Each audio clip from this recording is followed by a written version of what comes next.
No, that's why. Which I-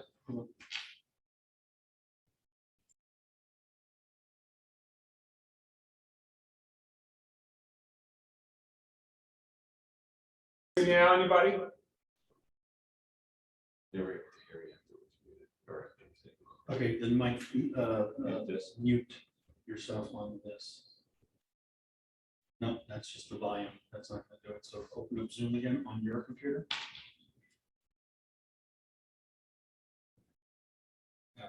Right click on Zoom because it's what do you call it, it's in the background. Right click. And then just open.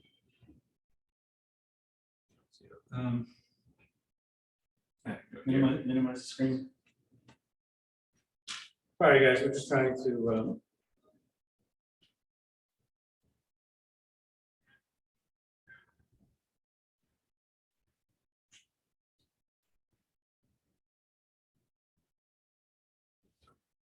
Yeah, I know, that's what I'm looking for. It's funny, everyone's computer is so different.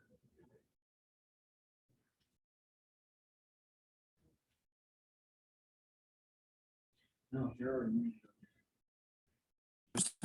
How's the volume now? Can you hear me? That's a lot better. That's a lot better. Okay. It's good. There we go. We'll leave it like that. Hold on.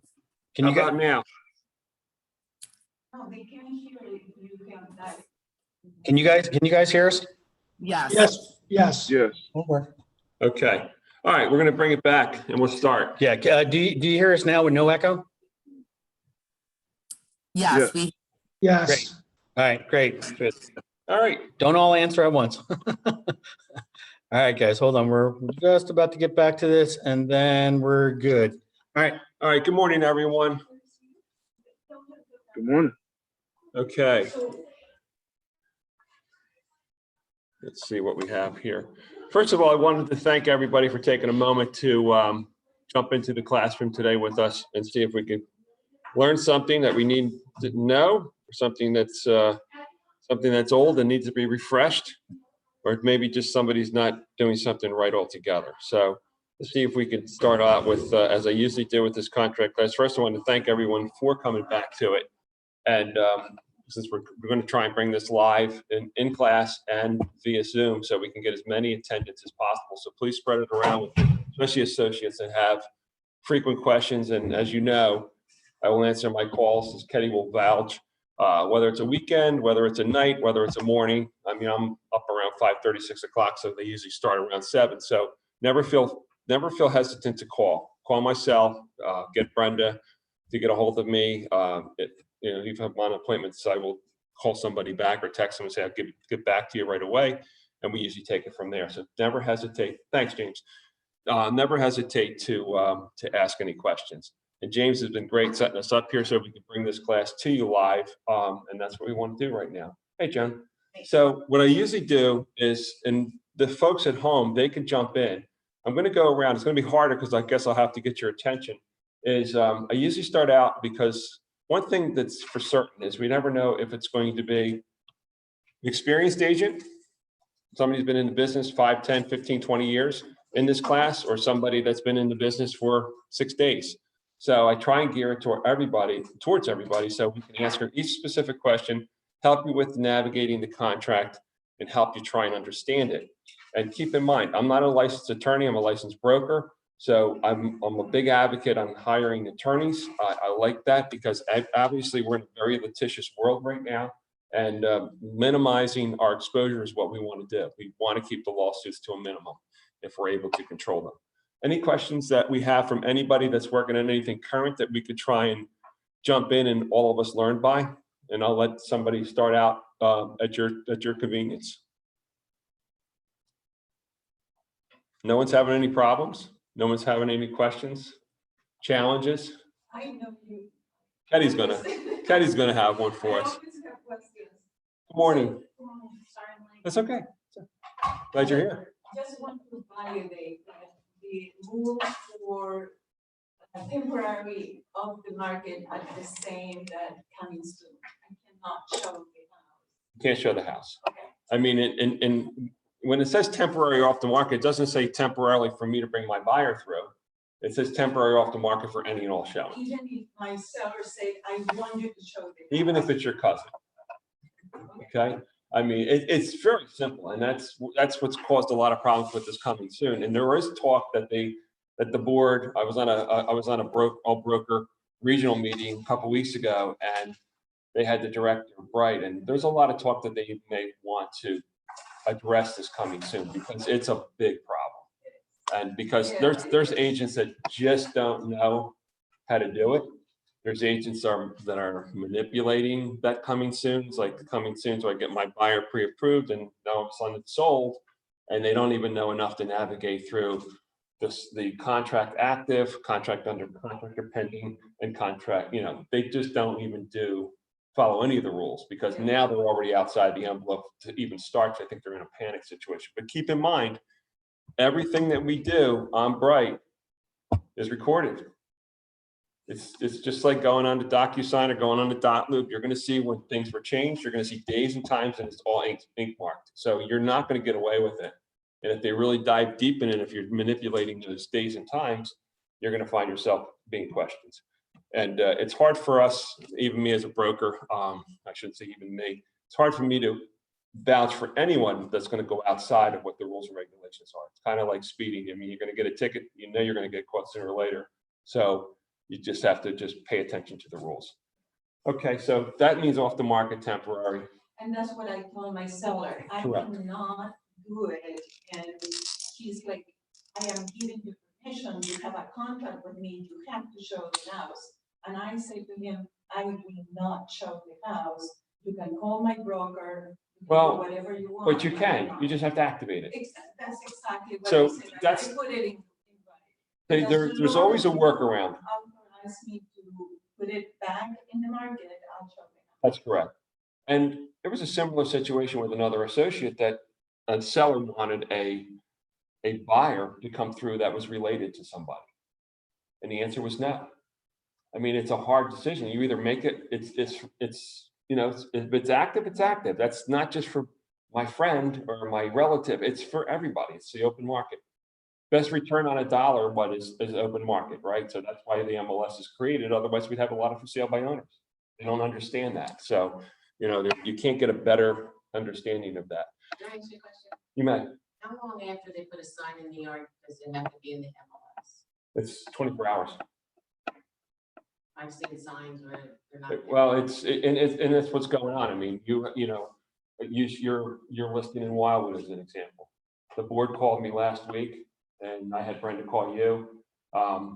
Everybody is, we're in a new political arena now. Everyone calls each other up on the telephone.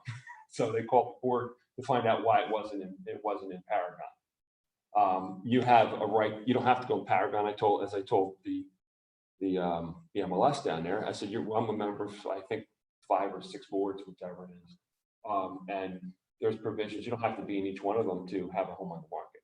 So, but that's what happens. I mean, people will call if the sign doesn't go up. The bigger problem I have is signs going up and they're not in the MLS. That's a bigger problem. Yeah, that's the one I've seen. Yeah, there's a lot of that. So I can have a house in Ocean City? Yeah, you put in code 999. You can put it in Bright, but who's seeing it? Is that something you want to tell? Is that going to be your marketing plan with your seller? No. Hey, I'm going to list your property. I'm going to put a sign out front, and I'm going to put it in an MLS that nobody around here will see. Yeah. Not that successful. No. Okay, is that the best return on his dollar? Or their dollar? No. But do we have access to Paragon? Yeah, but and you know. Yeah, you have to join. Any boards outside of our 3 counties right here, you just have to call us, and then if you qualify and you want to sign up, No, I understand that, but does the office counts an account? we for do. them? We have several. Could we put it in that account? We have several. It goes into an agent. They don't recognize just board or Okay, so agent. we They have recognize to a find broker, one. but anybody that lists the property, you have a responsibility. Okay, so Got it. that's another class in itself. Okay, the agreement of sale, that all these questions all pertain to that agreement of sale that's in there. And furthermore, it's part of the listing contract, because you don't get to the agreement of sale unless you have a valid listing contract, right? And or an agreement of sale. So that's kind of why we're here. So following these rules is really important to do. Any other outside questions that for folks that aren't here in the class? I'll take that as a no. Okay. Two things. One is there's a change that just came up, and I guess for about the last, it's going to be almost a year. What we started March 25th with the pandemic. So we're now going to be August 17th today. And here we've been playing attorney, right? All of us have been playing attorney for the last 6 months. So guess what the board did? So the board, along with the real estate commission, decided to come up with an addendum. And the addendum is a buyer's waiver of inspection and appraisal. Has anybody put their own language in paragraph 43 to add that? I have, and I'm sure many others have. And all of that, with everybody collaborating together, have helped each other make sure that they have an addendum to protect their client's best interest. Okay, well, now you have a form. Nice. Okay, it came out, Brenda sent it out to everybody, Tricia will send it out to everybody. I have a copy here, we'll circle these around afterwards, that now can go in paragraph 43, so you don't have to say or use certain words that don't make sense. Now it's in a formatted addendum form that can be executed by buyer and seller. Why? Protect our best interest. Ours, right? That's our interest at that point. Because a buyer may not understand, which a lot of them don't. They buy a house as is, where is, not conditioned on the appraisal. And some of these are falling off the charts. They're not appraising for value. And it opens up Pandora's door. Everybody gets upset, because they think that, there's some savvy agents that believe that, oh, well, once the appraiser comes through, you'll get the house at that number. But the seller doesn't have to accept it. There's nothing in this agreement of sale that says if you're selling the house at 100,000 and it appraises at 60, the seller has to sell it. They could just say, no, I'm not selling the house, putting it back on the market.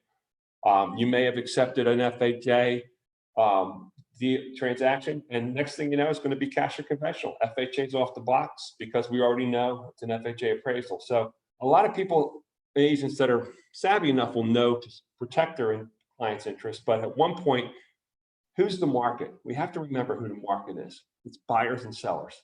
Let the buyers and sellers make those decisions. If the lender doesn't want to lend $100,000, there's a reason. They're only in it to protect their asset. Their asset's the house, not the buyer, not the seller, not the agents. They're protecting their asset because they're lending the money on the property. Makes sense? I mean, if you think about it, in small increments like that, it starts to make a lot of sense. And excuse me for being hoarse because I moved my daughter into grad school last night. I got home at 1:30. It was a really late day. 18 hours. Oh, my goodness. It was long. The next thing that I wanted to go over today, and this falls into contracts. I mean, these are add-ons that help us. At the sales meeting last week, Warren came in, and I'll tell you, if anyone's not using American Preferred, I mean, I have zero interest in their company. Okay. I sell, I don't know, a lot of these policies because I don't know another policy for the money that you can get. Still get a referral check back. And this company allows the new buyer, okay, not to call their attorney first, to call the warranty company first if something happens. And they get to pick their own vendor. There's no one else that gets to pick their own vendor. So it's really important. If you're going to include a home warranty, you get a rider, you put it on your sign, it gives you peace of mind. It also reduces our culpability on our E&O insurance. So if you have a home inspection and this, you get that number way down for exposure. Makes sense? Any questions on the home warranty, guys? I don't know. We're going to send these around to everybody. Christian, Brenda will send them around.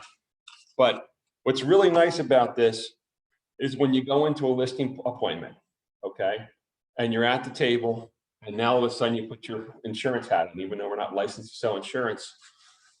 If we give this to the seller at the table, the seller says they either want it or they don't want it, they're going to sign it, okay?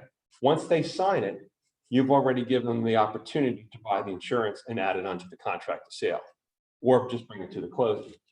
But more so, it limits your liability because now the seller, if they do, for whatever reason, the buyer comes back and sues them, there's a lot, I'm not going to get into the legality parts of it, but the company will actually help the seller litigate this with the buyer if they come across any disclosure terms.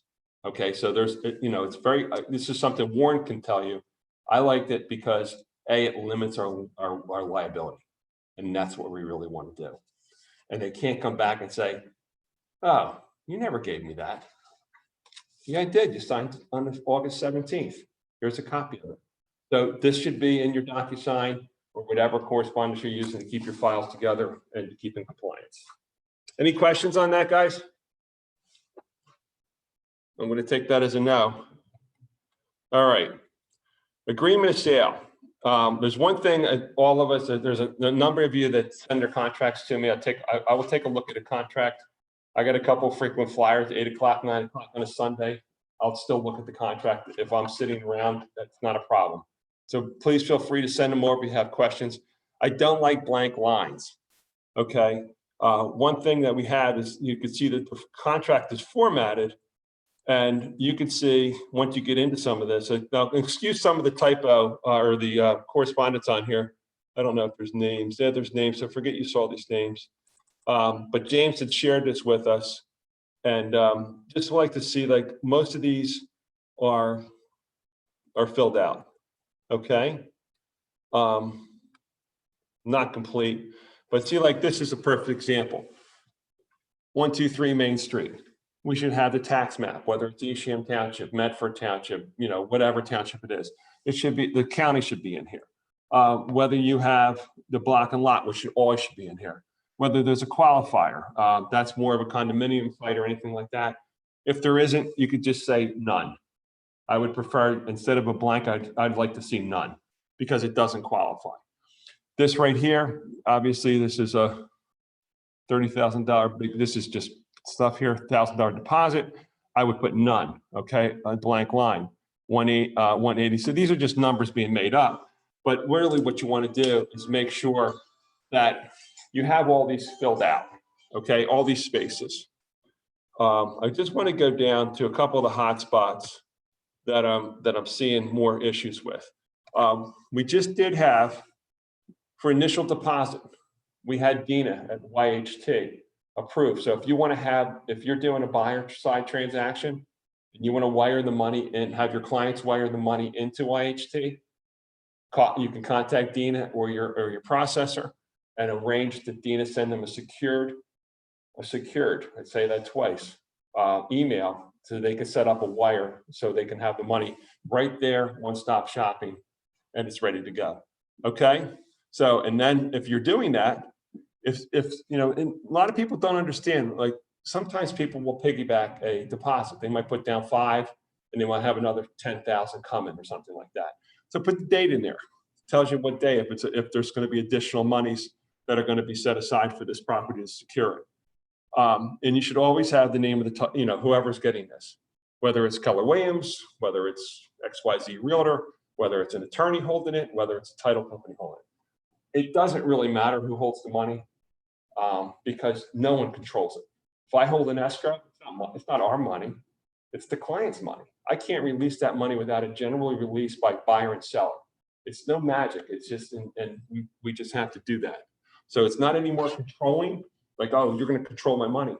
It's never the seller's money until it goes through court. It has to go through a process. Okay. Any questions before I go on? Okay.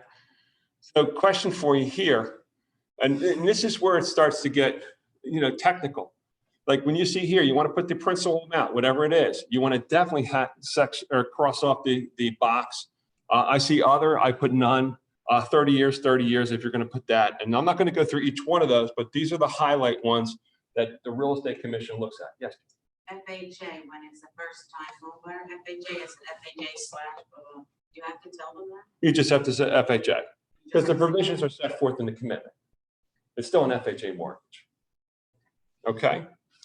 So moving forward, this is where a lot of agents are having big questions right now. because in my opinion, they're setting up false provisions. They do a deal today, they set up a settlement date for the middle of September, okay? 17th of August, middle of September, 3-day attorney review, 14-day inspection period for home inspection. Where are we at? We have Labor Day coming into play. We're gonna miss 2-3 days there. So the 15th of September, and whether it's a true day or not, a working day, but without looking at a calendar, you want to give yourself some time. It's going to take 2 weeks to get an appraisal, and it's going to have to go to, that appraisal has to go to the underwriter, and if it meets terms, they're going to deliver a commitment. So this day becomes important, because if you don't put the right day, you can get your buyers into a contentious period where the seller can say, hey, you didn't hit that date. I'm putting my house back on the market. Is that something you want to hear after your buyer just spent $500 or $1,000 or $1,500 on inspections? And that's how it could add up, because you got the appraisal fee at $300-400. If it has well and septic, if it has anything else that has to take place. So there's you do engineering, you do mold inspections, whichever it's going to be. You're setting yourself up for failure. So build in some time for these dates. These are days that I see constantly, and I hear constantly, not see, but constantly, where it becomes a problem. See these two sections right here? And this becomes so important when you're at your seller's house and you're going through the contract. What are we doing? We're like, sign. I want to get home. I want to get in the MLS. I want to get it sold, right? These are the pieces, the moving parts that cause more problems. What's included? What isn't included? Put it down here. If it's in writing, we're having, these, I'll give you a perfect example. These nests, these rings and all this stuff. All of a sudden, a week before closing, the seller says, oh, I'm going to take my ring off. Well, that's not the way the person saw the house. They saw the house with the security system on it. It's a $200 doorbell with a camera. I mean, are you going to compromise the whole sale? So if it's not included, put it in. If it has solar, there's solar provisions. We're going to get into that down the road. But you really have to pay attention to and be transparent with what's being conveyed. If you see things in there that look like they're add-ons, or they don't look like they really blend in, but you have to ask, is that attached? Is that staying? Are these sconces staying? Sconces are attached to walls. There's more arguments over sconces than anything in the world. I saw those sconces. That's the reason why I bought the house, but they're attached. So they really, just had a seller recently took all the mirrors out of the bathroom. I said, go get the mirrors and bring them back.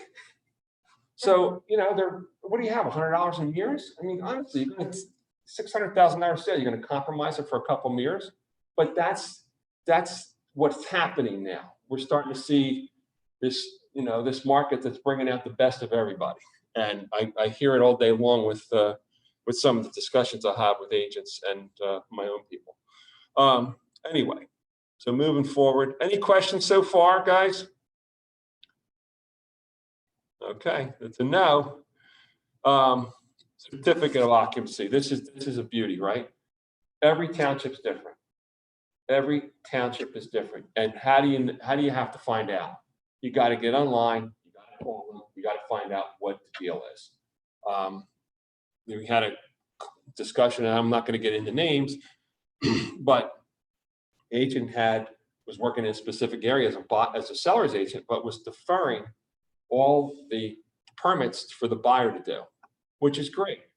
However, if you have a basement that doesn't have permits and you're in a township that checks for it because the same guy who runs the zoning department is the fire chief, guess what he's going to do when he goes downstairs in that basement?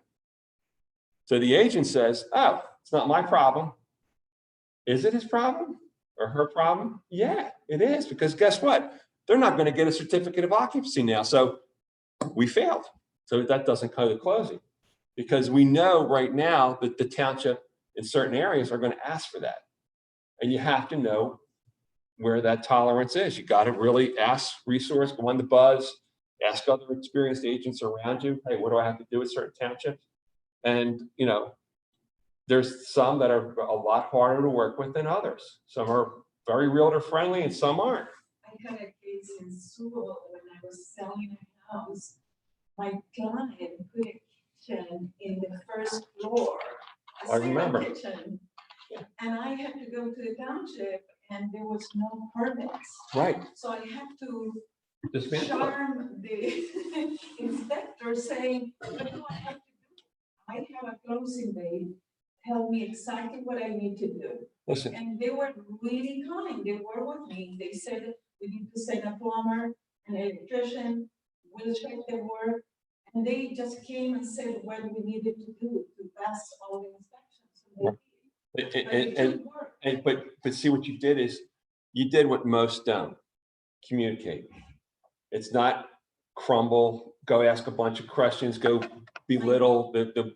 They're there for a reason. They want to work with us. The seller will have not been able to do it. So, and most don't, because they haven't forever. Like, it's no different. Like, if anyone gets involved with buying a house that has a finished basement without permits, okay? Okay, so if it doesn't have permits, there's still workaround. If you go to the township, you go to the construction office and say, hey, listen, my people bought this house.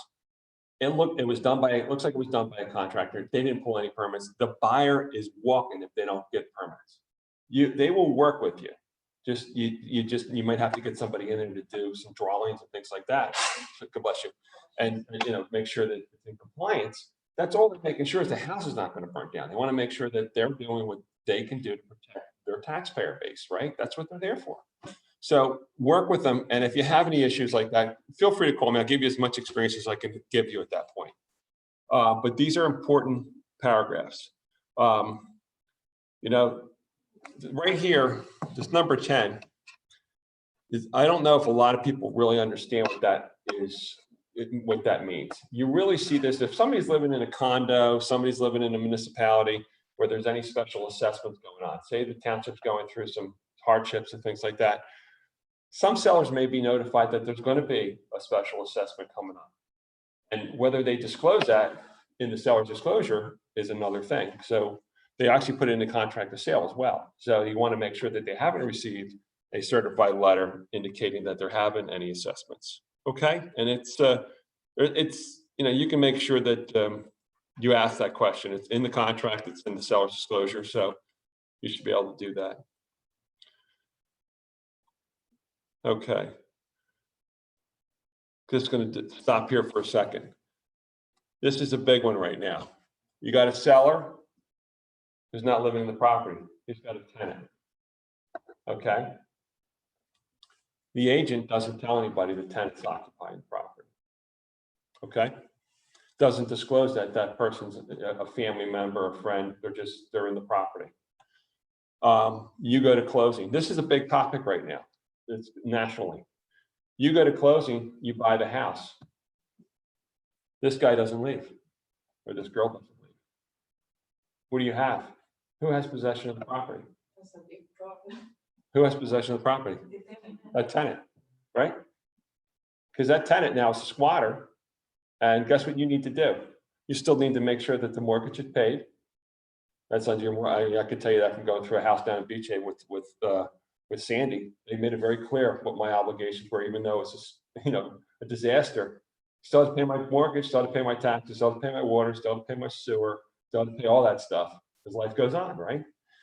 Your tenant now is the new occupant and you pay the bills. Make sure they have water and electric and sewer because that's part of your obligation too. Because now you're a landlord. No. And what happens now is if that agent didn't disclose that because they just thought they would just like graze this along. So you can basically become a landlord if you don't want to. You become a landlord unelectedly. Okay, so that's what happens there. So these are really important, and it's hard for me to realize and believe that the agent didn't know. You should kind of have an idea when you walk the property. You know you're there for 1 or 2 or 3 times before you pretty much put an offer down.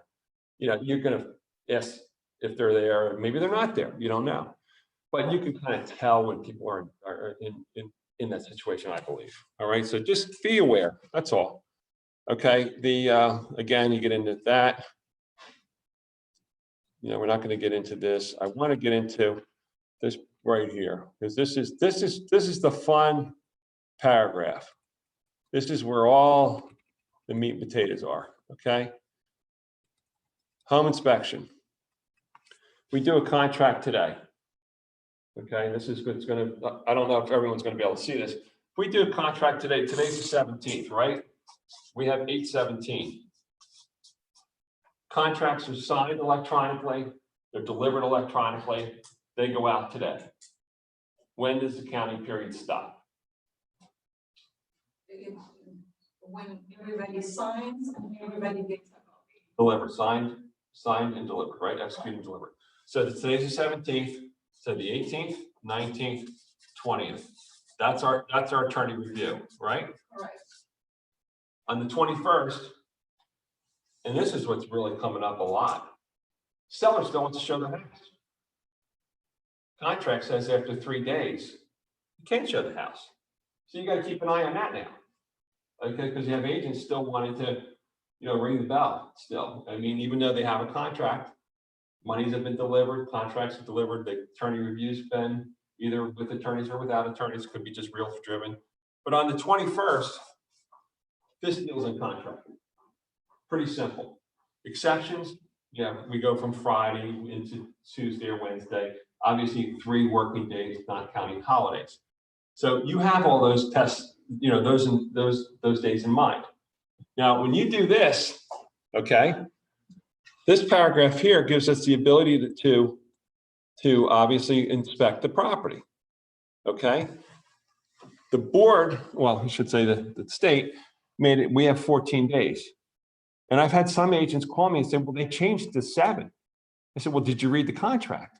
Because now it's 7. I mean, there's a blank here for a reason. It could be negotiated. It might be a strong deal. It could be they're trying to weed out certain types of buyers, whether they're strong or not. They didn't want to have all these, that much time in between. Maybe it's a faster deal. There's always a lot of different questions that come into play. So the blank's there for a reason. It's negotiable. But 14 days is kind of like setting up the threshold. Can be altered. Yes. And for a realtor to call me up and say, well, they changed it. I'm like, did you read it? Did you have your people sign it? I mean, we're so used to just send initial, send initial, send initial. And then those are the details. So you got to know that deal after 7 days is going to be important, or whether it's 14. And if it's 14, write in 14. Done. All right. So you don't have to leave it blank. You can write 14 in there, or whatever you guys are going to negotiate. And this goes the same for the infestation, for the termite. Okay. So what happens is you do all these inspections, right? This one here, it's pretty interesting, right? Because you're allowed to do all these, you have to have the reports within 14 days. And then you get into this little thing right down here. It says the report in the state is nature, extent, infestation, damage, full cost of treatment, blah, blah, blah, right? Goes in here and says the contract within 7 days. So now you have to go look back at this 1% of the sales price. You want to make sure that if it has termites, you kind of have a number. What if it's really bad? What if it's termites and then you need to get a structural engineer, because not everybody's using a structural engineer for home inspections. If it's, some of these termite companies that aren't engineers and it needs structure, they're going to say, see structural engineer. So what do you need to do now? Now you need to spend another $500-600 to get a structural engineer in there to check out the steel plates or, columns, whichever is compromised. So it becomes important. These are the details. If you're waiving inspections, never a good thing. If you are waiving inspections, you get the addendum signed now, right? Now we have an addendum. Kind of interesting, we get an addendum 8 months later, right? Like going back to the Yep. termites. Yep. So is there a way to limit the exposure to my sellers? Well, the contract, With the damage? yeah, you can. You could sell it as his property. So you put that in 43 that the property is being sold as is, or you could put in 43 that with the build up a threshold. Seller's going to, if infestation is discovered, if the seller doesn't know, it's cost you 65 bucks on average to get a termite inspection. Yeah, I mean, if they're putting up that push of a push, they already know they have termites. that's what. They already know, and they just don't want to know what the cost is. So then you get someone to do it. So you really should find this out. And this is what listing agents should be doing if they're active in the market. You know, find out what their exposure is. Find out where the next argument's going to be that you have to put out. So every buyer has the right to inspect. If they're signing an addendum that they don't care about inspections, they don't sign that, and you just say, you know, they just say, I'm just buying it as is. And then I guarantee you, you will be in court because they're going to say, you didn't give me good sound advice. You should have told me I needed to have that. Because somebody will lawyer up real quick. There's a whole, you know, just going internet now, lawyer and Esham, there's like, I don't know, what, 5,000 of them. So it's going to be a really easy one. Any questions so far? Take that as a no. Most of these paragraphs I'm just skimming over only because they, quite frankly, they're coming into, you know, they're really self-explanatory. This one here is something that I'm seeing more and more of. And why are we seeing this? Bulk sales. What's happening in today's environment? People working from home, right? People are renting properties. Get out and rent properties down in Cape May. Typical season, anywhere between like $175,000 to $200,000 a year. Think about that. That's a job in 8 weeks. You know, some of these rentals are just, you know, they're 10, 20,000, you know, 10, 15, $20,000 a week. So now they're subject to Bulk Sales Act. Most people don't know what it is, but if you don't know what it is, Google it. Or if you're going to be working with a high-end buyer and you want to make sure that your buyer is protected from the seller having any taxes that are unpaid, have them lawyer up, have them get an attorney, and that attorney will run a Bulk Sales Act. I mean, it's very easy to do so. Okay. Getting back to the home inspection. Say you have a seller that's not really in play a lot. You know, they're just that, you know, there's a lot of things done. You know, was the deck done with a permit? Was the basement done with a permit? And they say, I don't know. Okay, there's ways of finding out. I mean, you can go to the township, go to the construction office, and have them pull up an Oprah report. Okay, and that report will tell you exactly what is taking place in that property from day one if they have record of it, and whether any permits were actually pulled and not completed with a final inspection. And that way, you know what you're dealing with. Okay, so there's no reason to get too close to the finish line and not have these answers. Questions from there? Okay. Let's go back here. This is always fun, all right? Adjustments at closings, okay? We're negotiating offers, problems with the house, we're negotiating things that need to be done. Any and all adjustments because of the ALTA are going to be outlined. So any inspections that you have on the property and there's deficiencies, seller and buyer both having problems, any resolutions should always be in writing. There's got to be an addendum. Who signs the addendum is always the question. Well, we have some agents saying my buyer or my seller is going to do X amount and that's it. That's all you say. And for me, that's a killer, because if you go back up here, let me just go back up here. If you go to let's just go down here. Now, this is where we would see any addendums, all right? It says additional contract provision. So if we had a hard inspection and it came back with a lot of deficiencies on the property, but the buyers and sellers wanted to buy the house, they still want to make it work. So they've agreed to some credits. They've agreed to do some certain things, whatever it is. You know, they're going to remove the wood pile from the backyard because the person that wants to live in the house has no interest for wood, all right? Or they want to get rid of personal items. Put that all in there. But what you don't want to do is, if you look here, once you have an addendum, if you look right down in this section here, do you see anything that says realtor or agent? The deals between the buyer and seller. These are the only entities that should be agreeing to an addendum. These are the only entities that should be agreeing to doing any work to the property. If an agent's doing the work and they haven't disclosed themselves as a seller or buyer, they have no business being in there. It's not, you don't have any leverage at that point over a seller in court of the agent. The agent may have overstepped their bounds, right?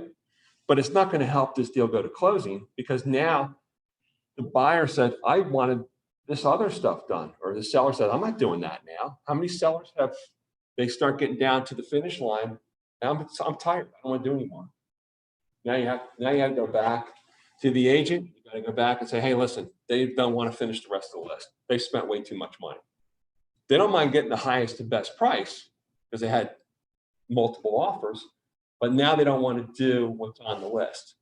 The only leverage you have is that addendum at this point, because now they've defaulted on their obligation. Make sense?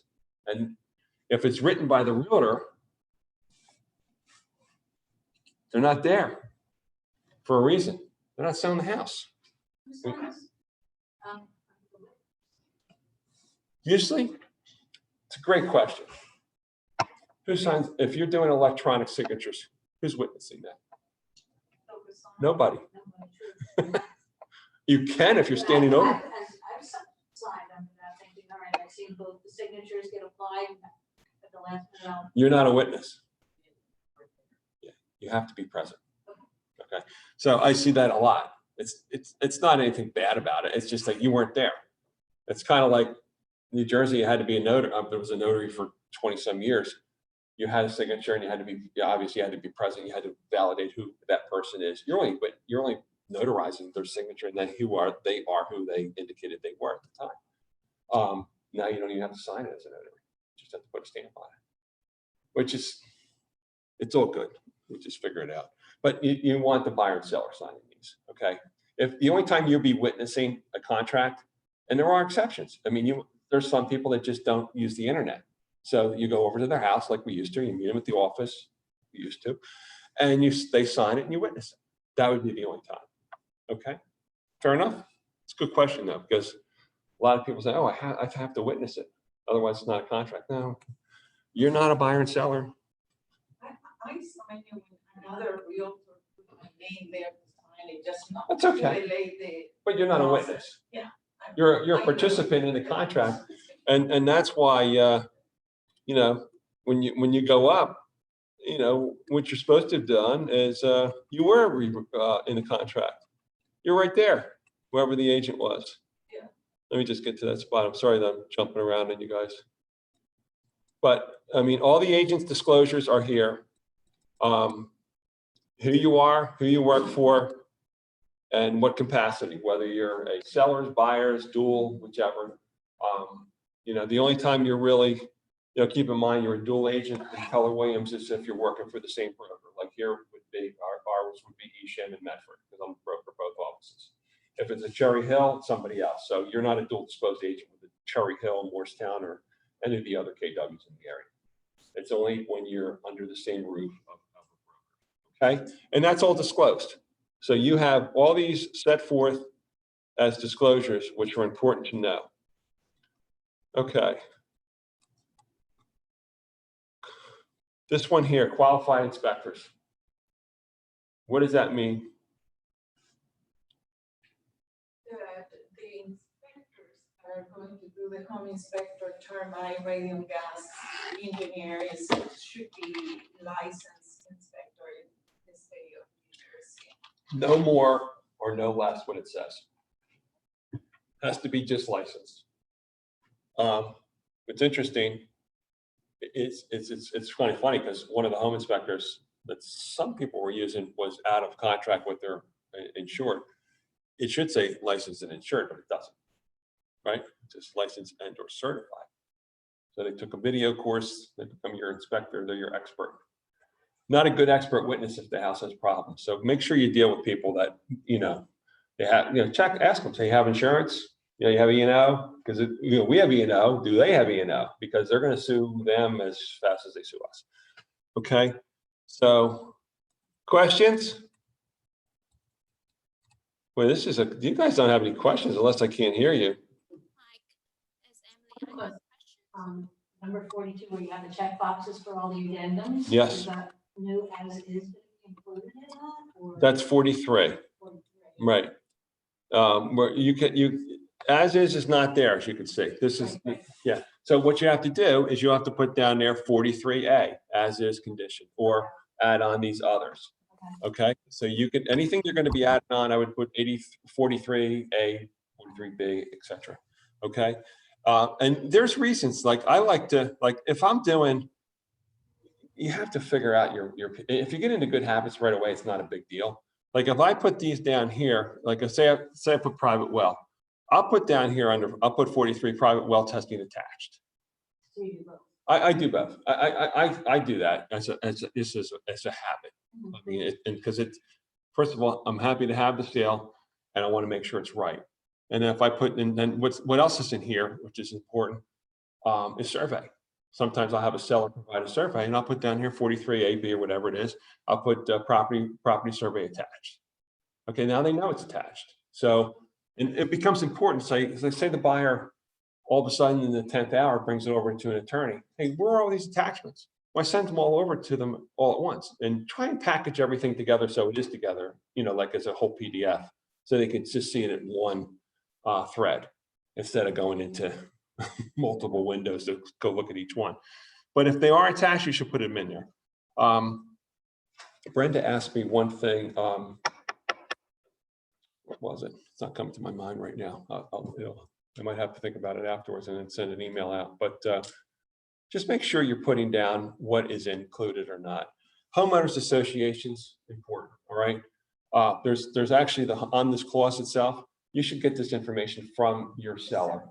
And if the seller doesn't have it, go online. I mean, most of these homeowners associations all have online sites. I mean, they're pretty easy to find. They're not, some of them are hard, but I mean, most of them are easy. Okay. Mike, it's Emily. I have questions. No, fantastic. What do we have? I had two questions. So going back to page on the contract, maybe 10, section 10 municipal assessment. Mm-hmm. It probably a page 4, the contract.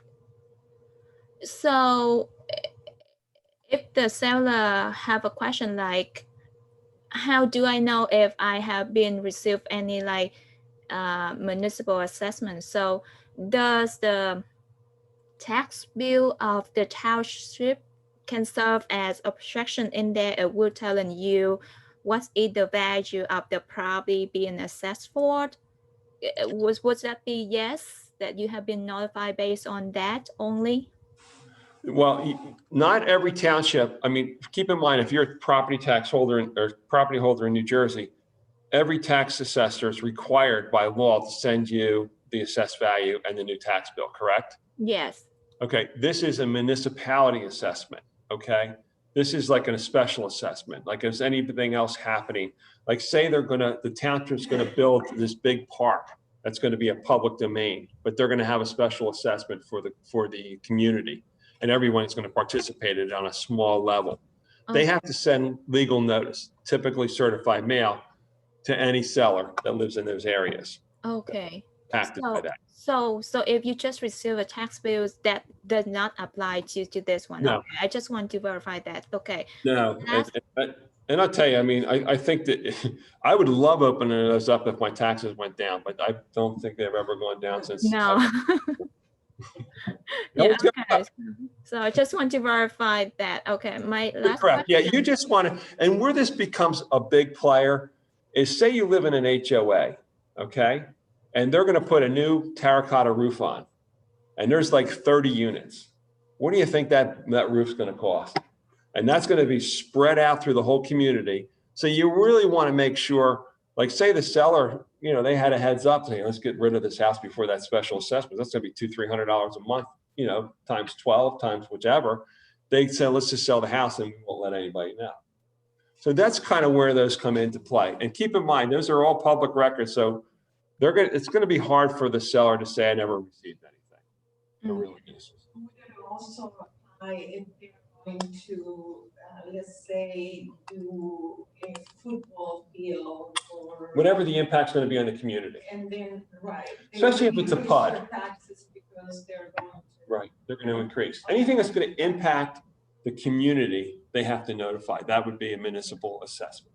So, and that's shared at that point. So, and it could be outlining areas that aren't impacted, but the ones that are will receive notice. And that's the only reason why that's put in there. And the seller either receives them or they don't. And it's kind of hard to sit there and say they haven't, if they did. So. Yes. Like, good question though, thank you. I have another question, but I'm sorry, one more question, Katie. Hold on. Sorry. Yes, what was the other question? Go back to the new addendum that we have for the buyer waiver inspection, because it's staying also like and appraisal. So what's that mean? Like if they are waiving for inspection, but they still have appraisal contingency, like should we like cross out the word like appraisal, or we just keep it as is? You could cross out whatever you like, but when you get a mortgage, who's making the rules on the mortgage? The lender. That's correct. The lender is going to not fund that property. So when you sign a waiver of the assessment and the home inspection, let's just use a number so we can have that number in mind. Say I used it earlier. Say it's $100,000.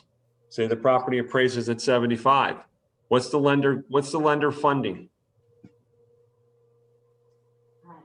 75, right? Yeah. Okay, so that means there's a $25,000 deficit. That has to be negotiated typically with the seller and buyer or realtors, and depends on who's coming to the table with some money to contribute. But if you sign a waiver, you've told the seller that you're going to buy the house regardless of what it appraises at. So that buyer is going to have to come to the table with another $2,500 or $25,000, or they are in default of the contract, and they could compromise their deposit. Yeah, that's what my question, like the buyer agreed to waive the inspection, but they do not want to waive the appraisal. Like they still want to rely on the lender. They don't want to waive. Then you would not use this form in its entirety. You would just have an additional addendum outlining exactly what the buyer and seller are agreeing to do and not do. Yeah, because this addendum is had a word and or appraisal. Well, this addendum is what's been going on. It's kind of at the end of the wave. It's kind of like if we're all surfers and we really want to go out and surf on really good waves, that wave is kind of coming down to the bay right now. I mean, we don't really see this happening that often, but there are exceptional programs. They're just getting into it a little late. We've been doing these addendums with waiving contingencies such as the appraisal and home inspections for almost a year. Yeah, I see common that they wait for home inspection, but if the buyer still relies on the lender to lend them money, and they still relies on appraisal. So I don't know, like, do we like cross out the words appraisal here? Or? No, I think you use which is appropriate for your transaction, whichever one. I would not, if you were just waiving the inspection, I would not use that addendum. I would use something else. You could use language similar, like you could just take out what's there and cut and paste that. So we can use the other form that our office have, that is have just the way the home inspection, and is that it's already there. It's in Bright, is it not? Yeah. It's in Bright. If you go into Bright, you could actually find the one that just specifically does that. Okay, thank you. Okay. Yes, thank you, Michael. Not a problem. Katie, you were in the middle of saying something. I think that I answered my own question. I just bought a house in Berkeley, and I discovered that they're going to put a Wawa right in my backyard. What are they putting down there? In Berkeley. Farms? Farms. Yeah. What are they putting back there? They're Wawa superstore. Oh yeah, where McNulty's is, right? Yes. Yeah. That's been going on for a while. And that, I did what I told my buyers never to do. I did go to the municipality and ask what, Hey. development projects are in the works. It's gonna be open 24 hours a day, 7 days a week, 365 a year. Yeah. I spent all my savings in that house. Now, How convenient, though. Is there a buffer? There it no, is. it's Well, right, it's, my gonna be my you fence and is a Wawa. right here, and the Wawa would be there. now, Oh, no. You could do it in the No, township. that's not assessment, I was. that's not an Thank you. assessment. That would have been a disclosure. And, But that, keep in mind, it went from commercial to commercial. yeah, So it, but the owner knew and the agent knew. listen, Joan will know this from being an old-time resident of Marlton. Even green acres, it's only green as long as the township has money. The township doesn't have money, all of a sudden that becomes green, and they need to sell it, that's how they get green again. So just like Wiley Mission, right? They were never gonna build back there, and what did they do? They built another 100+ units. And once somebody buys the property, they can do whatever they want. That's correct. Yeah.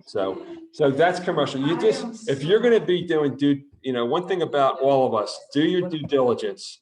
Go online, go check. There's some really good websites with communities, what's going on.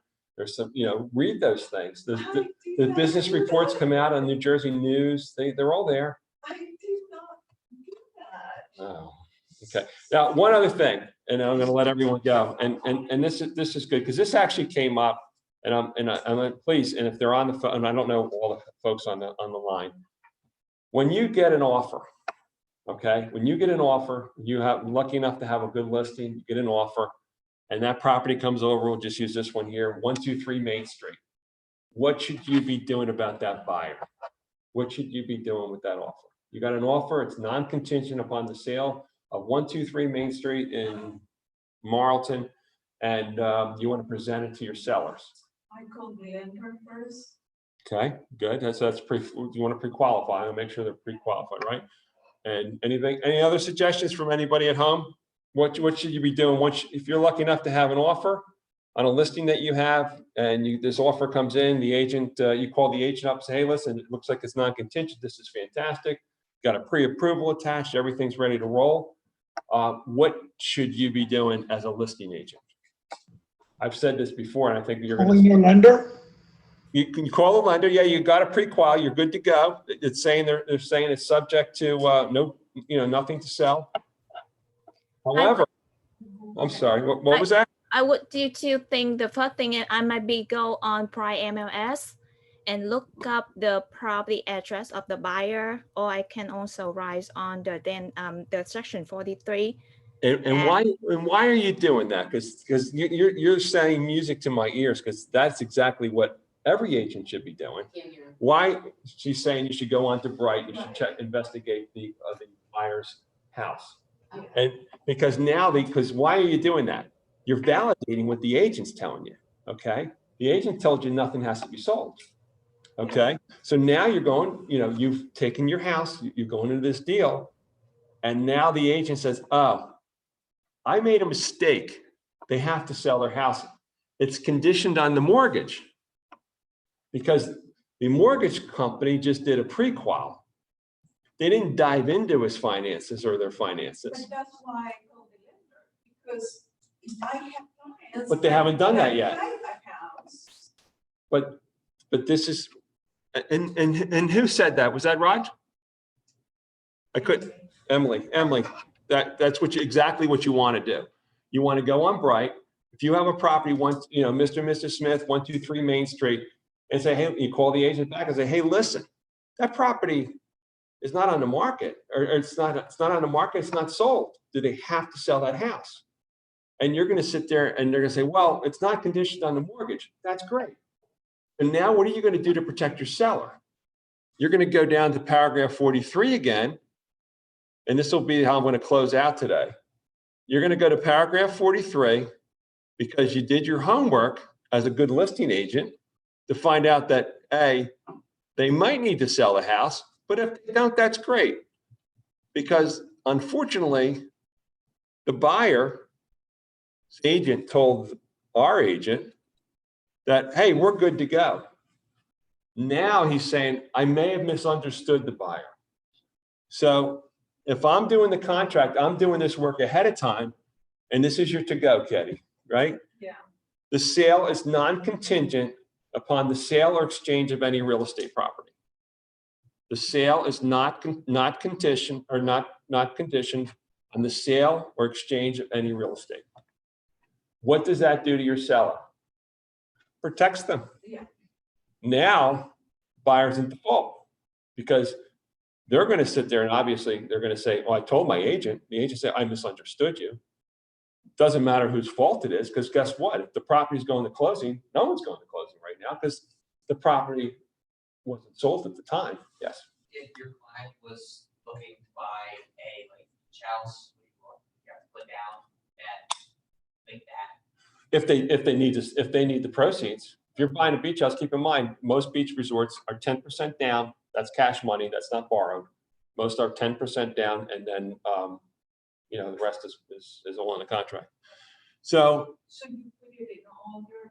I put it, if I know, put it like this, if I know the house is, I usually call them up and say, hey, this property is not under contract. Do they need the proceeds from this sale? Well, hey, sometimes they don't. That's a good idea. Sometimes they don't. Sometimes, like I just had a gal, she was buying cash, and I said, I called up the agent. I said, I've known this guy from Prudential for 25 years, plus longer than that, Rich. I said, Rich, her house in Mount Laurel is not sold. What's the deal? She's got assets. So give me an asset cash up. She gave me an asset verification letter. I put down here, asset verification letter given to buyer or given to seller. And I always put down there, then I put down the sale, not contingent upon the sale or exchange of any real estate. So you need to protect yourself and the company. So you say the sale is not conditioned to the sale of any real estate. The sale or exchange of any real estate. Or Okay. exchange. That means they have the money. Okay. They don't need to sell that house. If you have that in there, you've protected your seller. Does that make sense to everybody? Yes. Yep. All right. I could barely hear you. All right. It's 10:05.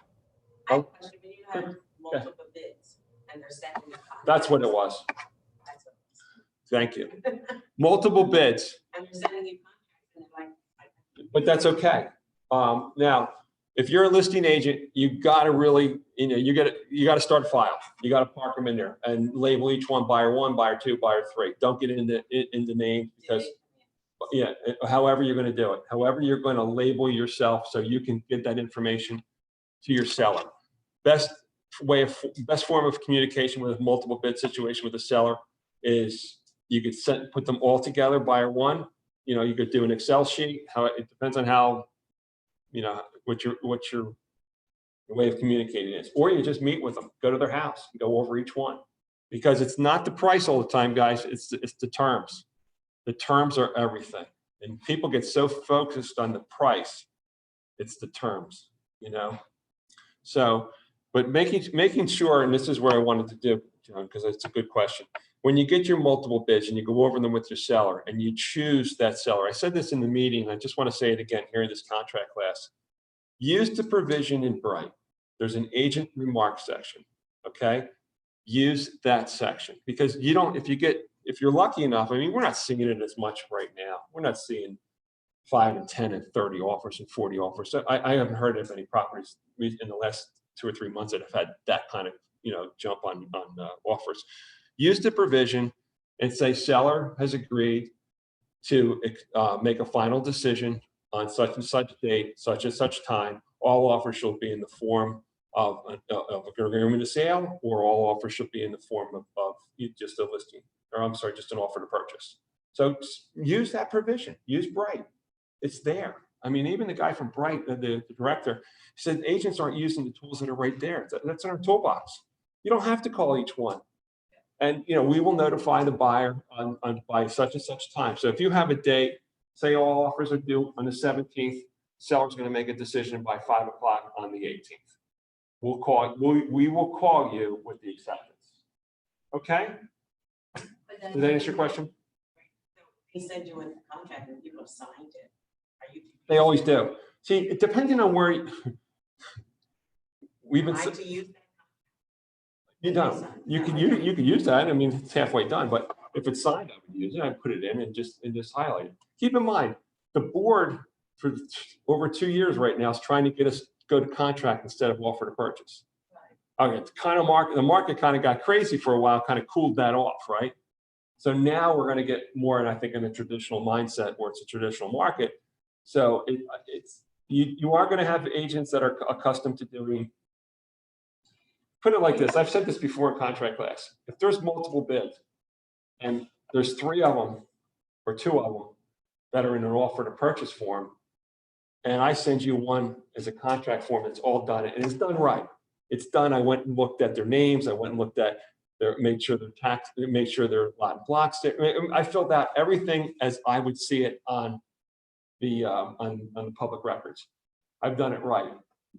I will go on record and say most agents will lean to that offer because it's one less thing they don't have to do. But it gets so crazy. It's just experience. Yeah, I mean, we're going to see that go away. I don't think we're seeing those 20 and 30. You know, we heard all those horses. I was involved with them myself because I was very active in 2020. So I think you just have to take one day at a time with that. But it's going to go back to that. The board really wants us to go right to So I can contract. use that contract. Yeah, you can. Yeah, just make, that's why they have little strikeouts and you can have people initial changes. It's all right there. All the toolbars are there. Just use it. Yes. In Pennsylvania, you cannot send an offer without sending the contract. You can't. Yeah. Put it in the contract. If they're doing business down the beach, any of the shores, the contract, they won't even look at it, an offer. They'll just tell you, send a contract. It takes 20 minutes. I mean, it's really doesn't take that long. One final round. Any questions before we depart? Because it's like 10:10 or 11:10. We're good? Thank you, everybody, for taking the time. And I'll try and change this around as we're going to get back into a habit doing this once a month. I'll continue with the Zoom and in class. We're just trying to make sure whatever everyone's comfort level is, that we do this safely and try and get as many changes that come into play as possible. All right. Thank you. Anytime. Have a great Thank day, you. everybody. You Have a too. good one. Thank you, Mike. Real quick, Yes. how do you handle a situation if you're in a contract and the buyer has a house to sell, it's contingent on. Yeah. And the house, when they put the offer in, is under contract, all that stuff. And then while you're in attorney review, the 3 days that you're in attorney review, that deal on the buyer falls through. Right. And they have picked up a new buyer in that short amount of time. Without letting the seller know. Well, it happens. It did, that's why I'm asking. It happens because what's happening is the market is so unpredictable right now. People are coming out of the woodwork. They want to buy. The interest rates are, let's just face it, it's less to rent. It's less than renting right now. Right, yeah. So when that happens, if you're in attorney review, now are you asking me how to circumvent that from happening? No, because I don't know if you can circumvent You that. can. Can you? You can. So say you got a really hot house. Were you listing your buyer site? I was the listing side. Listing site. So you got so you had another buyer come to play when the other one's in there. The only way you could do it is you got to get both sides to have an attorney. Okay. So if you got a hot house and you got the right buyer, the seller feels that they want to sell to these people. Sometimes sellers don't have any allegiance really, they want to sell to. It all comes down to. Right. Fortunately, you can have a seller represented by a seller, an attorney, buyer represented by an attorney. There is no attorney. So that's stopped. So the deal stops it. But the seller can say, what you can do in the contract as well. If the seller want to stay with those people, or it didn't really matter. They did. They wanted to. What you could have The only done, offer they had, they could only offer that. you could have put in 43 that the seller has agreed that any and all offers after today date are going to be treated as a backup offer. You can have that in 43. Okay. And furthermore, there will be no more additional shots. Okay. So you can do that. As long as buyer and seller agree. Not easy. Yeah, I think, I don't know. if you Not misunderstood- agents. Right, misunderstood. The buyer Mhm. put in an offer. Right. Okay, within the offer, it stated that they had a home to sell, So it was contingent. It was contingent, correct. Okay. So they had a buyer, they picked, like, say, July 29th as their selling date. Right. Okay, so we went through, we were in attorney review, we accepted the offer. Right. Everyone accepted the offer, Accepted the contingency. correct, accepted all of that. And then I got, an Another email, offer. correct, well, no, I got an email from that same buyer's agent asking to change the, closing date. They wanted, changed until August. They want to push back. Correct. So in looking into that, I found out that the reason that she wanted to do that is because the initial buyer they had for the buyer's property, that deal fell through. And she never told me And about it. she never told me about that. So, but it was still a contingent contract. Correct. Yeah, so, did you get another buyer? She did. And you released the other one? That's correct. But yeah, I was just wondering how. Yeah, the problem is, that's what's unique about the business when you try to intrigue me about it 38 years ago. There are not that many, every transaction can have its own characteristics. And that's why there's a lot of moving parts in it. It's not like you start at A and you end at Z. There's a lot of moving parts. You might start at X and go to Z. Right. You get a cash deal, you're flying. So I think that everyone's different, and that's one that they did the right thing because that buyer, I think what happens is, contingency markets are tough because here you're buying, so you want to get a good deal, but then you want to sell. So if you don't get the perfect situation, they've kept that, that hook in you a little bit, and now they want to say, well, I can't get my number, I'm going to let it go. So you've taken your house off the market essentially. Because fortunately, you had a showing or two afterwards. Because if you posted it, active contract, the showings go from here to here. So you got the right people, but there's no way of controlling that. Okay. You They can. should have let, They the should seller have. know that the deal that. Well, because they told you they were working on a deal, but they would have let you know because they would have removed. They would have the day they sold the house or the day they got the house on the contract. They would have asked to have the contingency removed, and then you would have been subject to proceeds versus subject to a contingency. Right, okay. So it would have changed. They would have gladly given you that call, but they never got to that point because they lost their buyer, Right. which is a shame, but it happens. Yeah. Anyway, but that's what's unique about the business. I mean, quite honestly, Every day's different. it is. It is. I mean, I worked in, let's see, I'm still live here. Well, thank you very much. Oh, you're welcome. I'm glad you attended.